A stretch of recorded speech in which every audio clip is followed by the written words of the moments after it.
오늘 말씀 보시겠습니다. 출애굽기 1장 8절로 10절까지 한 목소리로 읽겠습니다. 시작. 요셉을 알지 못하는 새 왕이 일어나서 애굽을 다스리더니 그가 그 신민에게 이르되 이 백성 이스라엘 자손이 우리보다 많고 강하도다. 자, 우리가 그들에게 대하여 지혜롭게 하자. 두렵건대 그들이 더 많게 되면 전쟁이 일어날 때에 우리 대적과 합하여 우리와 싸우고 이 땅에서 갈까 하노라 하고. 이제 창세기 이제 마지막 부분에서 요셉이 이제 죽고 이제 입관을 하게 되는 것으로 이제 창세기가 끝이 나면서 이제 출애굽기가 이제 시작이 되지요. 시작이 되고, 여기서 이제 요셉을 알지 못하는 새로운 왕이라고 했어요. 새 왕. 근데 자그마치 몇 년이 지났어요? 400년이 지났어요. 그러니 뭐 왕이 여러 번 바뀌었고, 요셉이 뿐만이 아니라 그 후손도 상당 부분 다 이제 죽었어요. 다 죽고 이제 요 시대의 사람만 살아 있어요. 그러니까는 그 요셉을 알지 못하는 새로운 왕은 당연히 저 우리나라 사람도 아닌데, 그리고 이제 무시하고 막 그들에게 중노동을 시키고 이렇게 할 수 있겠죠. 그래서 새 왕이 이스라엘 백성들에게 적대적으로 대할 수밖에 없다. 그건 당연해요. 네, 그런데 요거는 곁에 글씨 문자로 보는 스토리. 이 스토리예요. 우리가 읽으면 그냥 다 알 수 있는 스토리. 그러나 그 속안의 진리의 뜻은 상당 부분 다르다는 것을 말씀을 드립니다. 자, 그럼 요셉은 예수 그리스도의 모형으로 이 땅에 오신 분이에요. 예수로는 죽고 영으로 부활한 그리스도다. 그렇게 말할 수 있어요. 누가요? 요셉이요. 그러니까 새 왕이 애굽을 다스린다는 것은 당연히 요셉을 모르죠. 그럼 그 요셉을 아는 왕이라는 것은 요셉과 안다라는 거, 우리가 겉에 것만 봐서는 저 사람 내가 알아. 저 사람도 알고 난 저 사람도 알아. 좋습니다. 그런데 요 안다는 것을 원어를 보면 야다라고 그래요. 야다라는 것은 동침을 의미해요. 동침. 부부가 결혼을 했는데 결혼식을 근사하게 치렀어요. 그러면 신방을 꾸며놨는데 같이 합방을 안 해. 같이 동침을 안 해. 그러면 그거를 야다라고 하네요. 결혼식을 했지만 같이 둘이 하나가 되어야 돼요. 둘이 하나가 되는 거. 요것을 야다 이렇게 말해요. 그래서 야다를 지금 새 왕은 요셉과 야다가 안 돼 있는 사람. 그러니까 이 얘기는 뭐냐면 예수님이 그리스도가 됐어요. 예수님이 그리스도가 됐다는 얘기는 예수님 십자가에서 피 흘려 죽으셨죠. 요것이 뭐냐면 요것이 죽으실 때가 예수와 그리스도가 야다가 되는 거예요. 그래서 예수님이 죽으시니까 그리스도로 부활하셨죠. 그래서 예수님이 그리스도가 되는 과정이 십자가 사건이에요. 우리도 똑같이 우리가 야다가 되기 위해서는 십자가로 가야 돼요. 십자가 우리의 모든 육신의 생각들을 전부 못 박으면 죽는 거예요. 죽는 거. 요것이 그리스도와 야다가 되는, 동침이 되는 거예요. 그럼 그리스도로 부활하는 거예요, 우리가. 그래서 참고로 말씀을 드렸고, 그러니까 야다가 안 된 사람이 새 왕. 그래서 요셉을 아는 왕이라는 것은 요셉과 안다라는 건 동침하면 둘이 한 몸이 되는 거예요. 하나가 되는 거예요. 그러니까 과거에 요셉을 아는 왕은 요셉과 하나가 되었다. 야다가 되었다. 그런데 새 왕은 아직 야다가 되지 않았다. 이렇게만 알으시면 되겠습니다. 자, 요셉은 120살에 죽고 이제 끝나죠. 자, 그래서 요셉은 예수로 죽고 그리스도로 부활한 사람이에요. 그러니까 영이에요. 그리스도의 영으로 이렇게 예표가 되고 있죠. 자, 그럼 새 왕은 그리스도와 하나 되지 않은 왕, 새로 태어난 왕, 야다가 되지 않았어요. 요 대목이 여러분들 잘 이해가 안 가시는데 그냥 뭐 들으시는 수밖에 없어요. 자, 그래서 요 말씀이 새로 이제 또 시작해요. 어떤 걸 시작하냐? 말씀이 육신이 되어서 우리 안에 우리 가운데 거하심에 우리가 그의 영광을 보니 아버지의 독생자의 영광이라. 예수님이 육신으로 오셨어요. 제일 처음에. 요런 것처럼 예수 그리스도께서 말씀이 그런 것처럼 눈에 보이는 육신을 입은 사람이 지금 새 왕이에요. 자, 참고로 왕은 하나님을 예표하고 있어요. 왕은 하나님을 예표해요. 오늘날 대통령도 역시 하나님을 예표해요. 그러니까 하나님의 모형이다 그렇게 아시면 돼요. 모형, 예표 이렇게 아시면 되고, 그래서 이 새로운 왕은 누구냐면 하나님을 예표하고 있어요. 근데 하나님이 제가 늘 말씀을 드립니다만 요 말씀이 하나님 말씀 맞죠? 부인할 사람 아무도 없어요. 그런데 보이는 글씨 말씀을 예수다 이렇게 말해요. 예수님이 육체로 입고 이 땅에 오셨어요. 근데 죽으시고 나서는 예수님 육체를 볼 수가 없어요. 그런데 이 말씀을 보면 예수님 육체를 보는 것과 동일합니다. 그러면 이 겉의 문자 말씀을 보이는 하나님이다 이렇게 말해요. 또 다른 말로는 겉의 하나님이다 이렇게 말해요. 또 다른 말로는 껍데기 하나님이다 이렇게 말해요. 이런 말씀 여러분들 아마 처음 들으실 거예요. 저도 진리를 접하면서 처음 들었어요. 자, 그래서 이 새 왕이라는 사람은 하나님을 예표하고 예수님을 예표한다 이렇게 아시면 돼요. 그런데 아직 그리스도로 되지 않았어요. 그리스도가 되기 위해서는 반드시 죽음을 통과해야 돼요. 아직 죽음을 통과하지 않은 왕, 요 왕이 바로 애굽의 새로운 왕이다 이렇게 아시면 되겠습니다.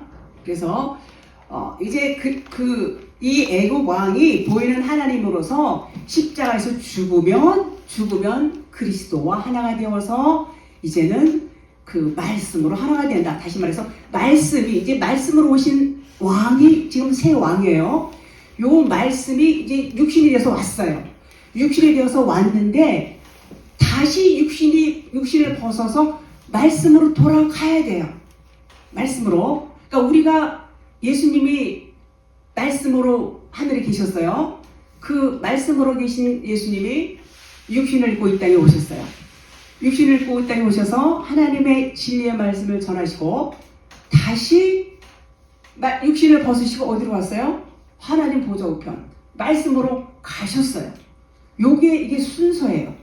마찬가지로 이 새 왕이 예수님처럼 육신을 입고 이 땅에 오셨지만 이 새 왕도 결국은 죽음을 통과해서 그리스도로 살아나야 돼요. 부활해야 돼요. 이런 과정이 남아있어요. 그 과정을 미리 말씀을 드렸습니다. 자, 그래서 이 애굽 왕은 요셉을 모르는 새 왕으로서 예수를 나타내고 있고, 눈에 보이는 하나님, 그래서 눈에 보이는 하나님은 죽어야 돼요. 눈에 보이는 하나님은 예수님을 말해요. 예수님의 육신을 의미해요. 예수님의 육신은 죽으시지 않으면 우리는 결코 살 수 없어요. 예수님의 육신이 죽으신 것처럼 이 요셉을 모르는 새 왕 역시도 죽으면 그리스도로 살아난다. 이런 말씀인 것입니다. 어떻게 돼요? 나중에 애국 군대들 병거 타고 가다가 전부 홍해바다에 수장되죠. 그런 과정이 나와요. 죽습니다. 육신이 죽는다는 것은 영으로 산다는 것을 의미해요. 영으로 산다는 전제는 반드시 육신이 죽어야 된다는 것. 그 육신이라는 것은 육신의 몸을 말하는 게 아니에요. 육신의 생각, 율법적인 사고, 세상적인 가치관, 이런 것들이 죽음으로 인해서 진리로 그리스도로 다시 태어난다. 그런 말인 것입니다. 자, 성경은 전부 복음을 말씀하고 있어요. 복음이라는 게 뭐예요? 기쁜 소식, 좋은 소식, 이런 차원을 넘어서서 복음이라는 것은 죽을 수밖에 없는 영혼을 살리는 그런 일을 하는 것이 복음이다. 그렇게 말해요. 살리는 정말 기쁜 소식이 복음이에요. 이 성경 말씀은 전부 복음으로 되어 있습니다. 그래서 성경에 나오는 등장인물은 구원을 하나님 해주세요. 그런데 겉에 표현으로 볼 때는 죽었다, 사망했다, 저주받았다, 아주 끔찍한 표현이 나와 있어요. 그런데 그 원어를 보면은 그 죽음은 좋은 죽음이에요. 그 죽음을 죽으면 반드시 진리로 부활한다는 그 원문의 그런 뜻을 보면은 알 수가 있습니다. 그래서 그 안의 뜻은 살린다, 살아난다, 진리가 완성이 된다, 이런 뜻을 갖고 있습니다. 8절에 새 왕, 왕은 하나밖에 없어요. 이 땅의 왕은 전부 하나님을 예표한다고 말씀드렸어요. 하나님에 대한 그림자이고 모형이고 그것은 하나님을 알려주기 위한 모형이다, 그런 말이에요. 새 왕을 뭐라 그러냐면 하다시, 그래. 하다시, 원어에 하다시 이렇게 말하는데 새 것이 되다, 그런 뜻이에요. 그런데 새 왕이라는 건 새 왕이 새 것이 되다, 그런 의미가 아니에요. 속의 뜻은. 그래서 이 뜻을 보면 오른쪽에 있다, 이런 뜻이에요. 자, 오른쪽에 있다는 것은 우리가 거울을 보면 어때요? 오른쪽하고 왼쪽하고 반대가 돼요. 그래서 땅에서 이렇게 지금 오늘날 왕이라든가 대통령 이러면 하나님을 예표한다고 그랬어요. 그러면 예표는 그림자고 모형이에요. 자, 그림자고 모형이면 우리가 거울을 보면 반대로 보인단 말이에요. 그렇게 생각하시면 여러분들이 이해를 좀 하는 데 도움이 될 거예요. 그래서 비치는 왕을 얘기해요. 거울 속에 비치는 왕이란 말이에요. 거울 속에 비치는 하나님이다, 그런 말이에요. 그래서 그 하나시 왕이라는 것이 또 다른 모양으로 나타난 하나님, 이런 뜻이에요. 그러니까 비진리로 나타난 하나님이다, 그런 말이에요. 이 말씀을 그리스도라고 해서 예수라고 해서 예수는 하나님이세요. 하나님이시지만 예수 자체는 육신이에요. 그 육신으로 오신 예수는 진리라고 말하지 않아요.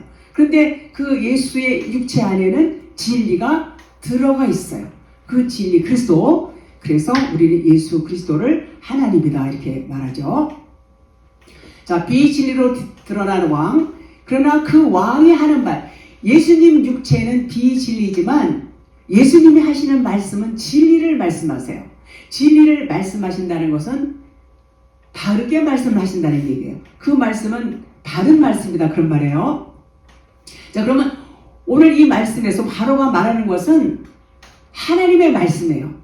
바로는 그 몸이 비진리지만 그 안에는 하나님의 영이 있어요. 그래서 그 진리인 그가 말하는 것은 진리를 말하고 있어요. 근데 그런 시각으로 성경을 봐야 돼요. 바로를 하나님의 모형으로 보고 하나님의 모형인 그 바로가 하는 말을, 바로 자체는 겉에 하나님이지만 그가 하는 말의 내용은 하나님의 말씀, 진리를 말한다. 그렇게 보지 않으면 하나님 말씀을 굉장히 이거 무시하는 거가 돼요. 너무 모르는 게 돼요. 하나님의 말씀을 모르는 거, 하나님의 말씀을 함부로 그냥 생각하고 이렇게 말하는 것이 되는 것입니다. 자, 왕 그러면 멜레크, 그래요. 멜레크. 이 멜레크라는 그 원어 말인데 말라크에서 온 단어예요. 이 말라크는 복음을 전하다, 천사, 다스리다, 이런 뜻이 있어요. 복음을 전하면 왕이라고 그래요. 여러분들 복음 굉장히 열심히 전합니다. 오늘 지금 이렇게 오신 분들 굉장히 그 교회 아주 복음을 아주 본받아야 돼요. 아주 철저하게 복음을 잘 전합니다. 자, 복음을 전하는데 바르게 전할 수 있어야 돼요. 율법을 전하는 것을 우리는 그냥 율법 진리를 분별을 못하니까 복음 전하지 이렇게 말할 수 있어요. 그러니까 그것도 뭐 전혀 틀린 말은 아닌데 원래는 진리의 말씀을 전하는 것이 복음을 전하는 거예요. 그래서 복음을 전하는 사람들을 뭐라고 그래요? 왕이라고 그래요. 그래서 왕 같은 제사장, 이런 말씀 들으시죠? 그래서 우리도 복음을 진리를 전하면 왕 같은 제사장이 되는 겁니다. 진리는 그렇게 말씀하고 있어요. 그렇습니다. 자, 그래서 보이는 하나님은 예수를 의미한다, 이렇게 말씀을 드릴 수 있어요. 자, 그럼 이 세상이 뭐예요? 이 세상은 다 보여요. 그리고 만물을 총칭해서 예수다, 지난번에 그런 말씀 드렸어요. 그래서 이 세상이 뭐냐? 보이는 하나님이다. 이 세상 만물은 보이는 하나님이고 이 왕이 보이는 하나님으로 오셔서 애굽을 다스리고 있다, 이런 측면으로 보셔야 돼요. 자, 애굽 애굽 왕 이 세상을 모두 뭐라고 그래요? 보이는 하나님이다 그래요. 보이는 하나님은 진짜 하나님은 아니에요. 그 안에 하나님이 들어 계세요. 하나님 들어 계세요. 예수님은 보이는 하나님이에요. 그런데 예수님 안에는 그리스도 진짜 하나님이 계세요. 이런 측면으로 생각하시면 됩니다. 자, 우리는 이미 하나님 안에 살고 있어요. 우리는 우리 안에도 하나님이 계시고 이 세상 만물을 총칭해서 우리가 예수다 그러고 만물 가운데 신성이 충만하다 그런 말씀 잘 아시죠? 그래서 우리는 하나님의 안에 살고 있다 이렇게 말씀을 드릴 수 있습니다. 자, 그런데 중요한 것은 뭐냐면 이 보이는 세상을 제가 그림자다, 율법이다, 허상이다, 표적이다 이렇게 말씀을 드렸어요. 환상이다. 그럼에도 불구하고 보이는 세상이 진짜다 이렇게 보고 있다면 겉에 하나님만 보는 거예요. 이 겉에 율법의 하나님만 보는 거예요. 껍데기 하나님만 보는 거예요. 그래서 세상을 율법이다 그래요. 세상을 율법이다, 세상을 모형이다, 세상을 그림자다, 세상을 환상이다 이렇게 진리는 말씀하고 있는 것입니다. 그런데 그 시각이 이제 진리를 깨닫게 되면 이 세상이 진짜가 아니구나, 그림자야. 그러면 이제는 그리스도 진리를 깨닫는 거예요. 진리의 눈이 떠지면 이 세상이 실상이 아니라는 것을 알게 된단 말이죠. 그러게 되면 그런 시각을 갖고 있으면 새 왕이 누구라는 것을 알 수가 있지요. 알 수 있어요. 보이는 하나님으로 본다 그런 말이에요. 9절 볼게요. 9절. 그가 그 백성에게 이르되 이 백성 이스라엘 자손이 우리보다 많고 강하도다. 이제 겉으로 볼 때 이제 이렇게 이제 문자로 볼 때 이렇게 지금 말하고 있어요. 그러니까 이스라엘 백성들이 그냥 자손들을 많이 낳아서 400년이 지났으니까 어마어마하게 많이 불어났구나 이렇게 생각했어요. 400년 엄청나죠. 4세기가 지났는데 그 말도 뭐 틀렸다 이렇게 말할 수는 없어요. 그러나 그 진의는 그것이 달라요. 그것이 아니에요. 그것은 하나님의 백성이기 때문에 그래요. 하나님의 백성 뭐 써붙였나? 그게 아니고 요 백성이라는 것을 원어로 보면 안이라는 뜻, 이 안이라는 발음을 하는데 요 뜻은 뭐냐면 어둡다, 빛을 잃었다 이런 뜻이에요. 아니 하나님의 백성이 빛을 잃으면 하나님의 백성이 아닌 사람이 빛을 잃어야 되는 거 아닌가? 이렇게 생각하기 쉬워요. 그 육신의 생각이에요. 자, 그러면 이 빛을 잃었다는 말은 뭐냐면 자기 부인이 된 거예요. 자기 부인. 너를 부인하고 나를 쫓으라고 했어요. 네 십자가를 지고 너 자신을 부인하고 나를 자기 부인이 된 사람들이에요. 자기 부인이 됐다는 것은 자기 종말, 자기 세상 끝, 자기 마지막이 온 사람이에요. 자, 자기 마지막이 왔을 때 어떤 느낌이 있어요? 나는 먼지고 티끌이고 나는 죽은 자고 나는 아무것도 아닌 자야. 나는 아무 능력도 없어. 나에게는 생명이 없어. 요것이 자기 부인이고 자기 마지막이에요. 요 때가 오면은 요것이 어두워졌다 이렇게 표현해요. 요것이 백성 암을 의미하는 뜻이에요. 백성 이스라엘 백성 이런 의미가 있어요. 빛을 잃었다. 자, 그러면 자기 부인이 됐다는 거예요. 그러니까 나의 육신적인 것들이 다 내려진 걸 말하는 거예요. 나의 육신적인 것이 다 내려져서 이제는 나는 그냥 아무것도 아닌 자, 나는 그냥 먼지고 티끌일 수밖에 없다. 율법의 기준이 다 내려졌어요. 그것이 빛을 잃었다, 어둠이다 그런 뜻이에요. 자, 그것을 깨닫게 하신 분이 그리스도죠. 예수 그리스도께서 그것을 이제 깨닫게 하세요. 자, 예수님이 십자가 죽으실 때 어떻게 됐어요? 세상이 깜깜해졌다고 그랬어요. 세상이 깜깜해졌어요. 그것은 뭘 의미하냐면 예수님이 육신, 율법, 육신은 이렇게 너희들이 죽어야 돼. 육신의 생각은 이렇게 죽어야 돼. 그러니까 이 백성, 이스라엘 백성이 지금 어두워졌다, 암 이런 의미는 이렇게 죽었다는 얘기예요. 사람들이 육신적으로 죽어 있어요. 이제는 십자가 죽음을 이제 죽은 사람들이라고 말할 수 있어요. 그러니까 어두워진 거예요. 예수님 십자가에 죽으실 때 어두워졌다. 이것이 같은 맥락인 것입니다. 그 모습이 바로 하나님의 백성이라는 얘기예요. 하나님의 백성 확실한 거예요. 그것은 내 빛, 내 육신의 빛, 육신적인 사고, 자기의 뭐 이런 것들이 얼마나 많습니다. 많습니까? 사람들은 율법 안에 매여 있는 사람들은 그것 빼놓으면 없어요. 전부 자기의입니다. 왜냐? 율법에서는 행위를 강조를 해요. 행위율법이라고 그래요. 행위를 강조하다 보니까 뭐 어떻게 해서든지 내가 행위로다 뭘 하려고 그냥 몸부림치면서 그 행위를 할수록 자기 의의가 자꾸 쌓여진단 말이에요. 그런데 그런 것들을 이제 그것은 아무것도 아니고 의로 행위로는 의롭다 할 육체가 없어요. 이제 그걸 깨달은 거예요. 깨달아서 나는 정말 아무것도 아니고 내가 봉사하고 내가 열심히 했던 것은 이것은 내 의의에 불과한 것이고 이것은 하나님의 생명이 결코 될 수 없구나. 이것을 깨달았을 때 이것을 어두워졌다. 이것이 마지막이다. 이렇게 말해요. 그래서 하나님의 백성이 빛을 잃어버려서 어둠이 되었다. 그런 말입니다. 그러면 어떻게 되냐? 이 땅에서는 이 이스라엘 백성이 아닌 다른 사람들은 아주 화내요. 빛을 잃어버리지 않았어요. 육신이 화내요. 그런데 이스라엘 백성들만 어두워졌어요.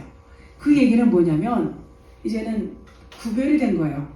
그 구별된 사람들은 외국 사람들 보면은 뭐가 달라요. 서양 사람들은 뭐 외형적으로 금방 티가 나지만 이 동양 사람들은 그렇게 많이 티는 안 나도 뭔가 달라도 달라요. 그러면 이방인이 되는 거예요. 이방인이 되었다는 것은 애굽에서 이스라엘 백성은 이방인이 될 수밖에 없다. 그런 의미인 것입니다. 자, 우리 육신이 있어서 이 땅에 살고 있어요. 여러분과 저가 다 이 땅에 살고 있어요. 땅에 있는 거 먹고 취하고 뭐 이렇게 살고 있어요. 그렇지만 우리의 시민권은 어디 있다? 하늘에 있다. 하늘적인 사람이다. 땅에서 있지만 우리의 시민권, 우리의 의식에서 그게 우리가 깨달아져야 돼요. 우리의 시민권은 하늘에 있어요. 우리는 하나님의 백성이에요. 이스라엘 백성만 하나님 백성이에요. 우리도 똑같이 하나님의 백성이에요. 하나님의 자녀예요. 자, 그렇습니다. 그래서 이스라엘 백성과 여기서 이스라엘 백성과 애굽 백성을 영과 육으로 이렇게 하나님께서 표현한 거예요. 이런 곳이 영이고 이것이 육이야. 애굽을 육으로 표현하고 이스라엘 백성을 영으로 표현하고 있는 것입니다. 고린도전서 15장 57절에 보니까 우리 주 예수 그리스도로 말미암아 우리에게 이김을 주시는 하나님께 감사하노니 이렇게 말씀했어요. 요한일서 5장 4절에 무릇 하나님께로부터 난 자마다 세상을 이기느니라. 세상을 이기는 승리는 이것이니 우리의 믿음이니라. 자, 하나님께로부터 난 자라는 것은 영과 진리를 말해요. 영과 진리로 난 자를 하나님께로부터 났다 이렇게 말하죠. 자, 그러면 세상을 이긴다는 거는 세상 이기는 승리는 우리의 믿음이라고 했어요. 그래서 믿음을 그냥 믿습니다. 예수 그리스도 십자가에 달려 죽으신 것을 믿습니다. 전부 이렇게 알았어요.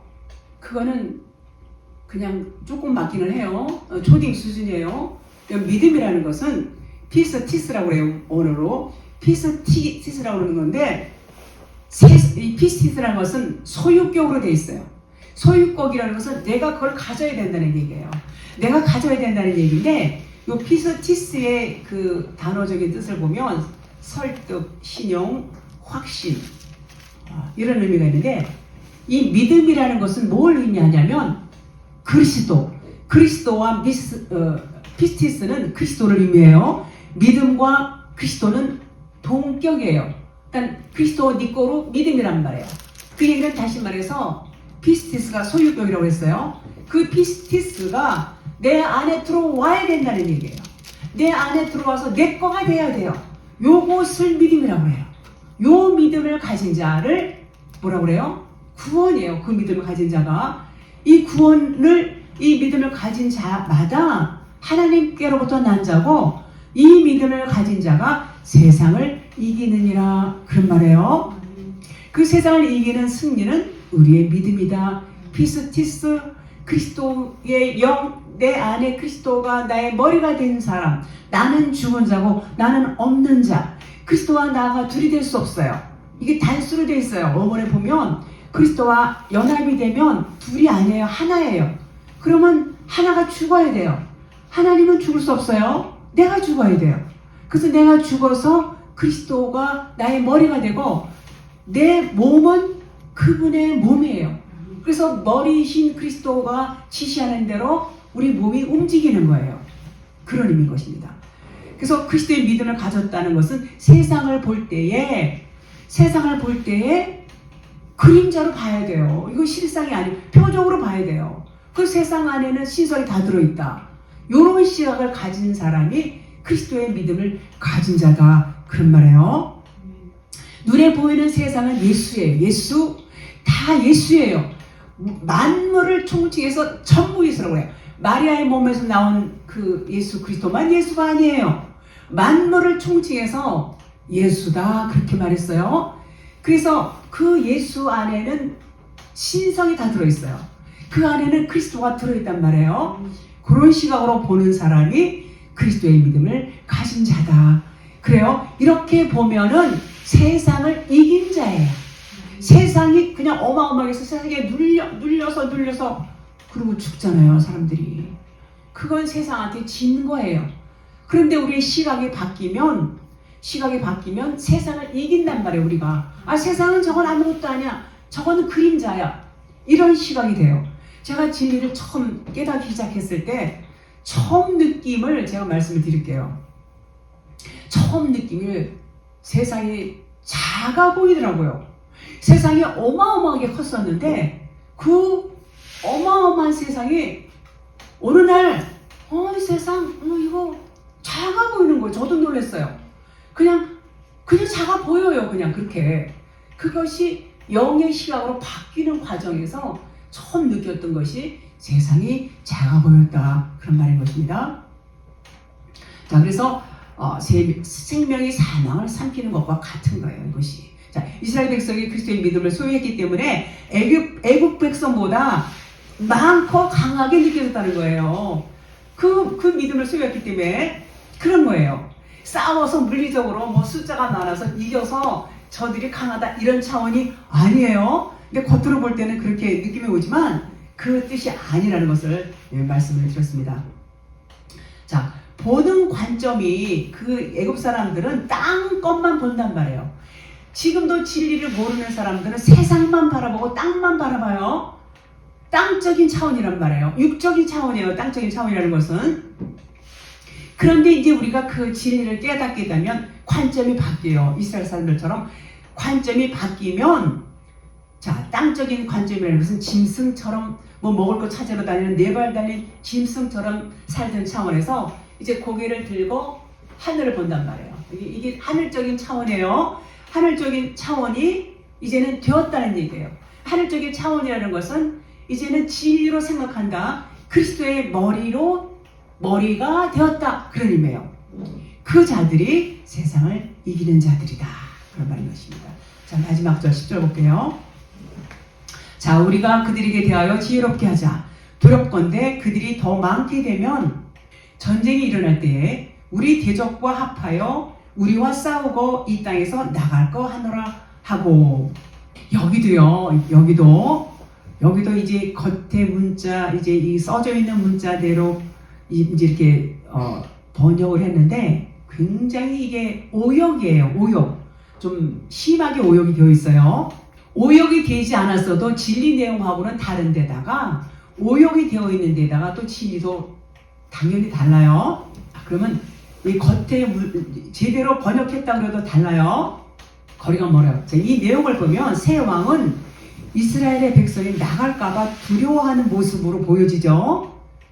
실컷 부려먹어야 되는데, 저 종으로 부려먹어야 되는데 저들이 나가면은 우리가 손해보지 않을까 하는 그런 그 마음이, 심리가 깔려있는 것이 보여요. 이 땅에서 나갈까 하노라. 근데 전혀 그런 뜻이 아니에요. 겉에 것도. 여기서만 볼 때는 그렇지만 이 해석도 잘못되어 있다. 그런 말이에요. 자, 이스라엘이 애굽에 온 것은 지난 시간에 말씀드렸듯이 애굽을 세상이라고 그랬죠. 모태라고 그랬어요. 그 성령으로 잉태되었다, 잉태되었다 이렇게 말씀드렸어요. 자, 애굽은 세상이고 애굽을 모태다 그래요. 애굽 왕 바로 왕도 이스라엘이 여기서 나가기를 바래요. 여기서 이제 번역은 이게 잘못되어서 이렇게 되어 있지만 바라고, 그러나 나가면 안 되는 것으로 번역이 되어 있단 말이에요. 그러니까는 참 그렇죠. 자, 이것이 육신의 생각으로 이 말씀을 받기 때문에 그래. 번역자도 이 진리를 모르면 그럴 수밖에 없어요. 그리고 또 보는 사람이 이해를 돕는다고 또 자기 생각도 막 들어가, 어떤 거 보면. 그러니까 상당히 이 원문하고 비교해 볼 때 엄청나게 오류를 범하고 있다는 것을 알 수가 있습니다. 그래서 성경에서 이제 여호와의 전쟁이 나와요. 그래서 전쟁할까 뭐 말은 전쟁이 일어날 때에 이런 말이 나와요. 우리 대적과 합하여 이런 말이 나와요. 자, 이것은 여호와의 전쟁이라는 것은 하나님께서, 사랑의 하나님이 전쟁한다니까 좀 이상하죠.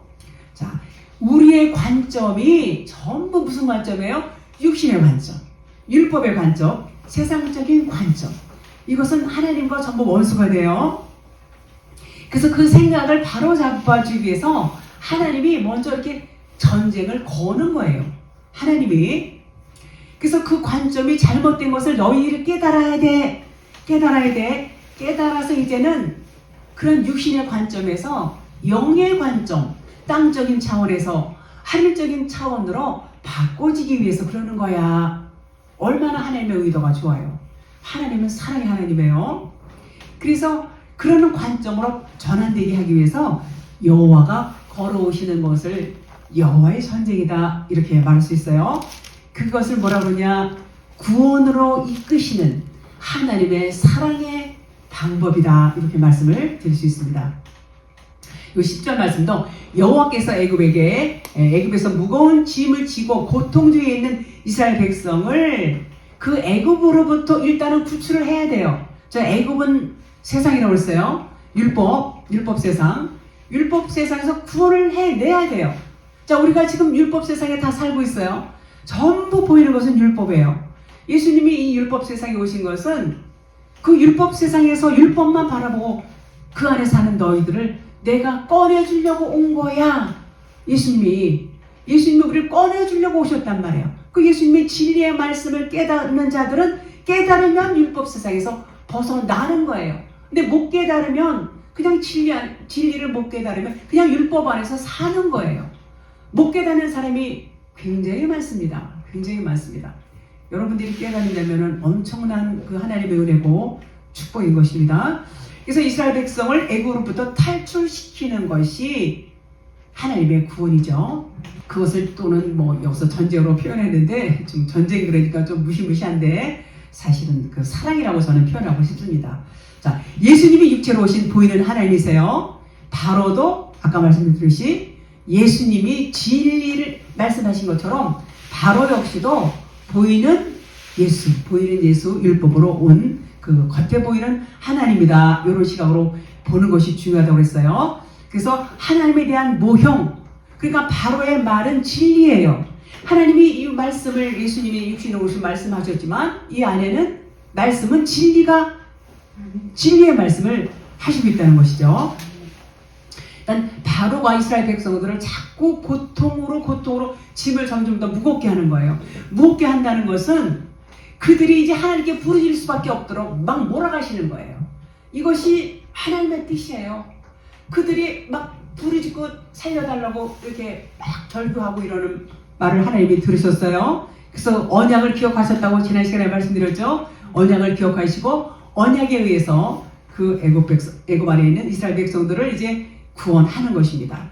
그래서 죄가 장성하게 만들어요. 자꾸 부르짖으니까 죽겠습니다. 그러면서 이제 자기들의 그 육신적인 생각들을 막 할 수밖에 없도록 만들어요. 하나님보다 육신적이고 더 사랑하는 것들. 그러면 죄가 장성해요. 욕심이 잉태한 즉 죄를 낳고 죄가 장성한 즉 뭐를 낳아요? 사망을 낳느니라. 거기까지 가야 돼요. 그런데 우리가 진리를 모르고 그 전에 설교할 때는 죄 지으면 안 돼.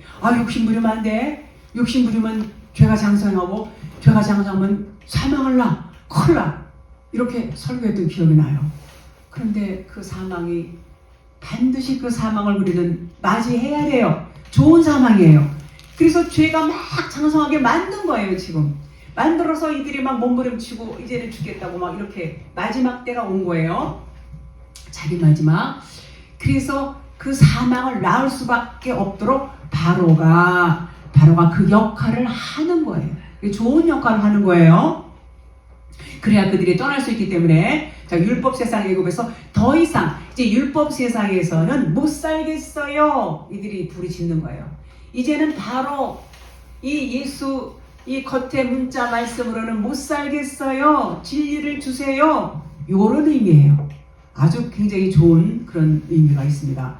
자, 그래서 애굽은 이렇게 세상이고 세상 애굽 왕은 세상 세왕 세상 일 우리에게 다가오는 세상의 일들은 모두 뭐예요?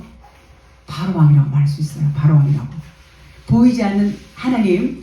그러니까 우리에게 지난번에 말씀드렸죠. 우리에게 오는 여러 사건, 큰 일, 작은 일, 모든 일들은 겉에 보이는 하나님이 하시는 거예요. 그러니까 좋은 일도 있지만 나쁜 일도 많잖아요. 그러면 그 나쁜 일 때문에 불평불만하기보다는 그 나쁜 일 속에서 하나님의 그리스도를 찾으라는 거예요. 진리의 사람은 그것을 찾을 수 있어야 돼요. 그 진리의 사람으로서 그것을 찾지 못하면 또 그런 일이 또 닥칠 수밖에 없어요. 그럼 빨리빨리 깨달아야 돼요. 깨달으면 그것이 복이 되죠.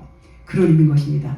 그러면 세상을 보이는 대로 안 보게 돼요. 보이는 대로 세상을 보지 않고 그 세상 이면에 있는 것을 보이지 않는 그리스도 영으로 볼 수 있게 돼요. 그래야 우리가 살아요. 그런 것이 진리로 완성이 된다. 그것이 진리의 사람이다. 이렇게 말할 수 있어요. 10절에 자, 두렵건대 그랬어요. 두렵건대 우리가 싸우고 이 땅에서 나갈까 하노라 이렇게 말했어요. 그런 뜻이 아니라는 거죠. 나갈까라는 것은 알라 이런 말이 있어요. 알라. 하나님께 드려진다는 의미에서 올라가다, 올리는 거. 하늘로 오르다. 안다는 거하고 오르다는 거하고 굉장히 다르죠. 그런데 알아야 돼. 그거 알았어. 이런 차원이 아니라 그런 차원하고 전혀 달라요. 하나님께 드려지는데 어떻게 드려지냐? 하늘 차원으로 드려진다는 거예요. 하늘 차원으로 드려진다는 의미인데 애굽 왕이 이스라엘 백성들을 하나님께 올려주자 그런 의미예요. 하나님께 돌려보내자 그런 말이에요. 쉽게 말해서 저 이스라엘 백성들을 이제는 돌려보내야 되지 않겠느냐 그런 말이에요. 그러기 위해서는 이스라엘이 온전히 진리로 드러나는 것이 즉 율법 안에서 이제 아기가 이제 10달이 차면은 엄마가 진통을 하고 막 나가려고 몸부림쳐요. 그 준비하는 지금 과정이에요. 이들이 확 부르짖고 그 과정. 거기서 나와야 돼. 못해서 나오는 게 뭐라고 그랬지? 출애굽한다는 거랬어요. 출애굽해서 이제 홍해를 건너가면은 출산하는 거예요. 그 과정이 지금 남아있어요.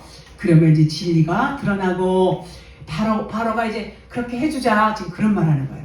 그러니까 여기 이 문자로 나와 있는 거하고 상당히 많이 거리가 멀어요. 그러면 어떻게 돼요? 이스라엘 백성들이 막 가져 모세를 손들어 해서 그러면 이제 광야 애굽을 출애굽을 하면서 홍해를 가릅니다. 가르고 홍해를 건너가요. 건너가는데 뒤로 또 바로 왕하고 그 애굽 군사들 그 병거 타고 막 쫓아오는데 물이 합쳐지면서 전부 수장들 버리고 다 죽잖아요. 이거 뭐 영화도 많고 굉장히 재밌는 것들 많아요. 그 겉에 거로 봐도 신나요. 신나고 막 흥미가 진진한데 아이고 저 애굽 백성들은 저 다 죽었네. 막 그 좋아하고 막 그랬어요. 그런데 그거는 좋은 죽음이에요. 다 살아나요. 이스라엘이 홍해를 건너서 살아나고 애굽은 죽은 것으로 표현되지만 애굽도 살아나요. 같이 죽고 같이 살아나는 거예요. 이스라엘 백성들은 홍해에서 물세례를 경험합니다. 물세례를 경험하고 이제 가나안으로 가죠. 광야로 가죠. 자, 애굽이 살기 위해서는 이스라엘이 나가야 되고 출애굽해줘야 돼. 올려줬죠. 그러면 이스라엘도 애굽도 다 사는 거예요. 다시 말해서 우리 육신의 생각이 죽으면 우리 영이 살아나요. 그 우리 육신이 죽은 건 아니에요. 다 사는 거예요. 같이. 그런 의미로 보시면 이해를 쉽게 할 수 있습니다. 자 우리가 넘겨주다. 자라는 것은 야하부 넘겨주다, 돌려주다 이런 말인데 우리가 그들에게 대하여 지혜롭게 하자.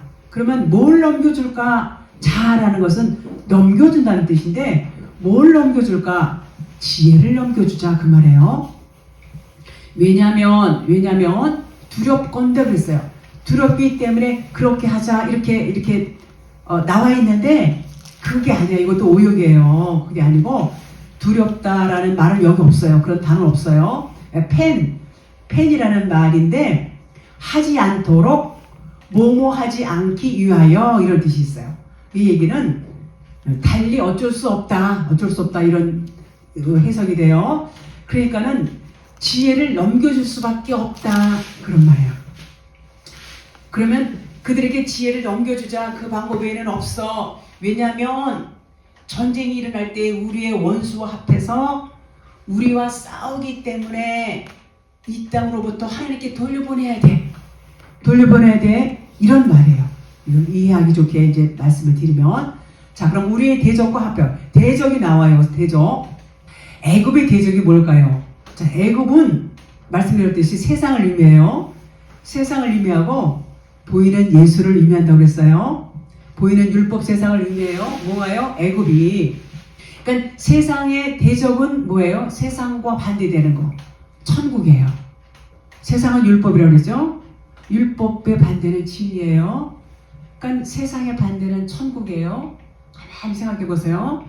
그리고 이 반대기 뭐 율법은 반대가 진리예요. 그래서 예수 입장에서 보면 진리가 대적이 돼요. 그러니까 세상의 대적은 천국이고 율법의 대적은 진리예요. 진리는 보이지 않는 하나님이죠. 보이는 하나님은 율법이에요. 보이지 않는 하나님은 그리스도고 진리예요. 그래서 애굽의 대적은 뭐예요? 진리예요. 보이지 않는 진리. 그래서 애굽의 대적은 천국이란 말이에요. 천국, 진리.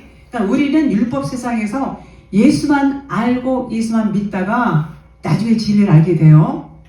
그러면 예수 입장에서는 진리가 대적이 되는 거예요. 반대니까. 예수 입장에서는 둘은 하나지만 반대가 되는 거예요. 반대. 그래서 예수 입장에서는 진리가 대적이 되는 것과 같고 반대 개념이기 때문에 우리는 진리와 하나가 됐죠. 진리가 하나가 됐으면 우리의 대적도 육체가 되는 예수, 우리의 대적도 육체가 되는 율법 말씀이란 말이에요. 여기까지 이해하시죠? 우리의 대적, 우리는 진리와 하나가 됐어요. 그리스도예요. 그러면 우리의 대적은 진리와 반대되는 율법이란 말이에요. 이 세상이란 말이에요. 이 보이는 것은 실상이 아니에요.